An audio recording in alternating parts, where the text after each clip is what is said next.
In today's video, I am going to teach you how to create a database in Google Sheets. Before we click anything, it helps to understand what we mean by a database in a spreadsheet. A basic inventory list is already a collection of data, so in the simplest sense, it is a database. If you keep everything on one single sheet with columns like item name, quantity, and price, that is called a flat file database. The advantage is that it is quick to set up and easy to read. The downside is that it gets messy fast. If you buy the same item from multiple suppliers at different prices, you either repeat the same information over and over, or you end up with a confusing layout. A more professional approach is a relational database structure.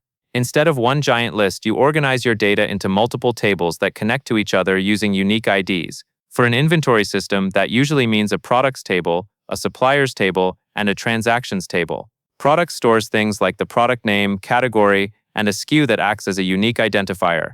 Suppliers stores details about each supplier along with a supplier ID. Transactions stores every change to inventory, such as the date, the SKU, and whether stock went in or out, and it uses its own transaction ID.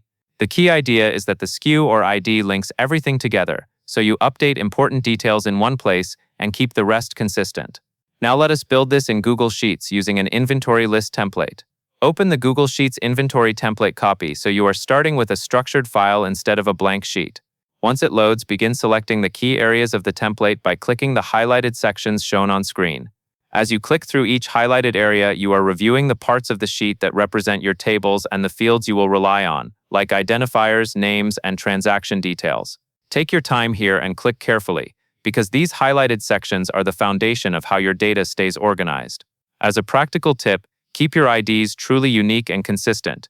Also, avoid typing the same supplier or product details in multiple places. Store them once in the correct table, then reference them through the matching ID in your transaction records. After you have clicked through all the highlighted areas in the template, you will have a clean database-style structure inside Google Sheets that is ready for real inventory tracking. That covers everything you need to know.